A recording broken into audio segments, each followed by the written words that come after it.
BXB. It's in the game! Hey guys, it's me Ben back with another one of my reviews, and this time I am looking at the hotly anticipated, the long awaited Forza Motorsport 7 on the Xbox One and Windows 10 PCs. It is an exclusive to the Microsoft platforms, if you like, but you probably already knew that, considering this is the 7th iteration in this franchise, the 7th installment of Microsoft's long-running simulation racer.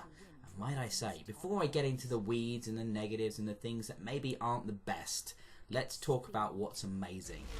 First of all, this game is stunning. Now, I'm reviewing this on an Xbox One S, but I've also checked it out on my OG Xbox. But importantly, the Xbox One X comes out in about a month's time, and that's going to include, if you already own a copy of Forza Motorsport 7, you will get the 4K HDR sexy spangly performance update, and I believe 60 frames per second as well on that version. And I will be revisiting Forza Motorsport 7 upon that release of the console, which I'll be happily picking up at midnight from my local retailer to check out. Obviously that coverage will either be in podcast, written or video form. We'll see what happens. I'm not sure video form's worth it because I'm probably not going to go to the effort of capturing in 4K or even really 1080p. Most of my videos are captured in 720p. So because of that, I hope the footage you are seeing now conveys just how beautiful this game is. The lighting effects sort of combined with the rolling movement of time in these levels, in these racetracks, where the sun could set or rise, it could move to night. It's fantastic. The dynamic lighting gives a real sense of place, a real sense of realism. You genuinely feel like you're in these stunning locations, of which there are many. Classic tracks, you know, if you're like me, a motorsport fan, Formula One racing fan, there's lots of tracks from those, the real things, the real circuits that you get in this game, as well as made up ones that have been created by the team working on Forza themselves. So the game is amazing to look at. In addition to those lighting effects, we also have stunning realistic weather effects, from fog to rain to storms rolling in off of mountains. It's absolutely fabulous to look at, combined with amazing sound work. These are things that you'd expect from the Forza series of games, to be honest. Forza has always been at the forefront of technology, of visual and auditory performance and ability, and this game is no different. It's taking it that one step further. Like I said, I can't wait to see how things look in 4K and HDR in about a month's time. So, it looks great, it sounds great, and guess what? It drives great. This game feels impeccable.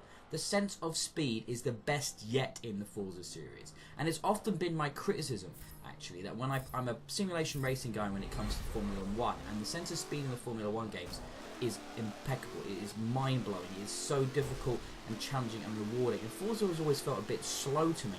But let me tell you, this iteration, when you're sat in the car in the cockpit mode with the wheel in front of you with the dials at night or in a storm or something like that, this game feels super fast, blisteringly fast. I did a whole series of racing in sort of 60s era Formula 1 cars, open cockpit jobs, and that felt perilous, terrifying, and super compelling. Obviously, in addition to that, you've got, I think there's like 400 cars or something in Forza Motorsport 7 at the moment, and they vary from something you could walk out and buy right now from your local BMW or Citroen dealer, all the way through to experimental hypercars and sports cars that you dream of driving, to open wheel race cars, to rally cars, to Formula E cars, you name it.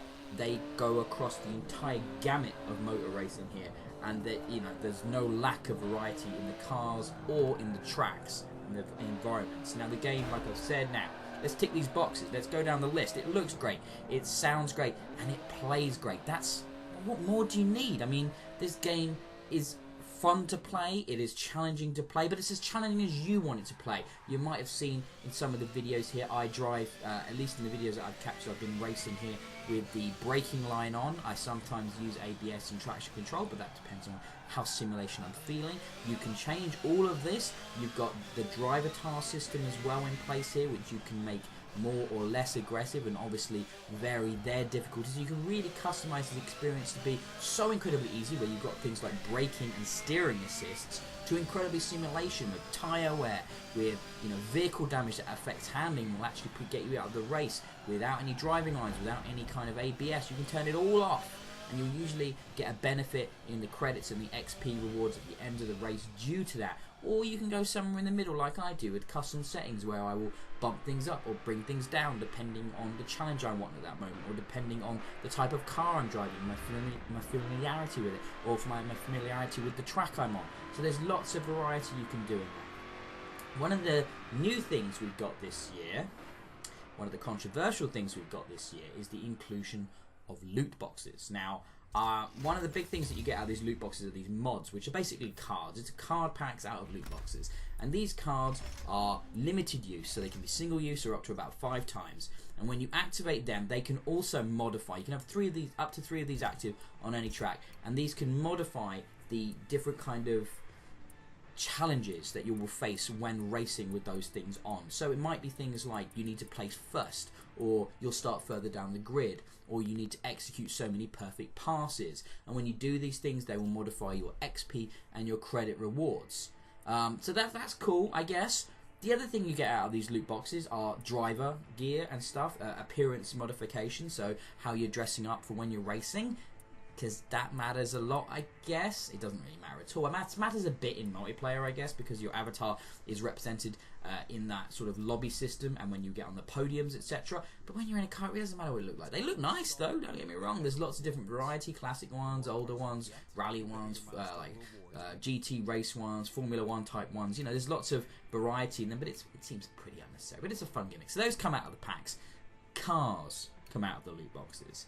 And the car thing is interesting because there is now this sort of tiered gating system on the cars. They're locked behind 5 different tiers. And this could be frustrating for players because the higher tier cars might be the ones you really want to save up for, really want to get, but you won't be able to get them until you buy enough cars in, say, tier 1, tier 2, tier 3, tier 4 to unlock the subsequent tier to buy the car you really want. I'm not exactly sure why this has happened, and it's a strange progression mechanic. I mean, other progression mechanics in the game are the single player championship, which is lots of cups and different sort of themed series with sort of special events tied in there, and that's all fun enough. That's all simple enough to understand and get through. I wasn't a big fan of the free race setup. The way in which you have to dig through menus to customize the tracks, to pick the cars, to pick the classes, to pick the weather effects, it's all a little bit obfuscated and not as clear as I would have liked it to have been. If you just want to jump into a split screen race or just race the AI by yourself. Multiplayer is fine. The suite on offer is exactly what you'd expect. At the time of review, the Forza-thons haven't been implemented yet, but I'm sure they're coming. And as you'd expect from Forza, things like the rival system are in place and everything like that. One of the biggest detractors for me is that this isn't Forza Horizon. Now, to me, the Forza Horizon spin-off series from Motorsport, that's now on its 3rd iteration, is a slightly more compelling experience. It's an open world experience. The environments are, because of their nature and being open world, much more cohesive and unbelievably beautiful to look at. I can't wait to see some of the tech we've got in this iteration of Motorsport with the HDR and the lighting effects and the weather effects being implemented into the Horizon series. The other thing that I thought the open world game really gives you is a sense of sort of really getting to know the car you're driving between the events and really fall in love with the different types of vehicles that are available. You don't get to that sort of connection in Motorsport. You get to know the cars, especially over a series of races in the same theme, but you don't necessarily fall in love with them in the same way because it's a less realistic, sort of less day-to-day driving experience because it's all track-based. It's a different market with Motorsport 7, and I understand that, that's the appeal, is that it's competitive track-based racing. But again, if you really want that, why aren't you playing an F1 game or something to that effect? So we've got this loot system, and the threat is of microtransactions are on Horizon. Microsoft has confirmed they will be implemented within Forza, and I think that's a bit of a shame. I'm not a massive fan of that kind of microtransaction system within these big AAA blockbuster games. The other controversy that came up was the whole limited use of the VIP system, which usually would just give you an unlimited credit double up, and that was kind of put to a limited use. But as of today, literally as I'm recording this review, the news is broken that Microsoft are going to be putting it back to the old way of doing things and giving away some cars and credits as a make good to the people that have already invested in the VIP system. But it is going to go back to the old way. That's good to know. I'm a bit torn with Forza. I think some of its problems with the way in which just getting into racing, getting into the racing and getting to know the cars is a bit obfuscated. I think the single player progression works well. Multiplayer is fine. The gating of cars behind these sort of tiers is not great, and I don't think that's fun, and I don't think that's a fair way of doing things. And all of these little weird niggly changes in the meta and in the back end of the game really hurt the experience as a whole, because the driving, the visuals, the audio, the core of the experience is fantastic, but it's all these little side bits, you know, this implementation of the microtransaction systems and the loot boxes, like we've seen in Gears of War, like we've seen in Halo 5. These is obviously the way Microsoft is going forward with its big releases. I'm just not sure it's the best way of recouping some of those development and publishing costs and trying to turn more of a profit. So because of all of that, even with that amazing experience in single player, the great fun in multiplayer, the driving has never felt better or looked better or sounded better, I can't give Forza the 5 out of 5 I'd like to, because it's held back by the meta, because it's held back by the interface and the weird little things they've done to change things. So because of that, I'm only going to give Forza Motorsport 7 4 out of 5 stars. BXB. It's in the game.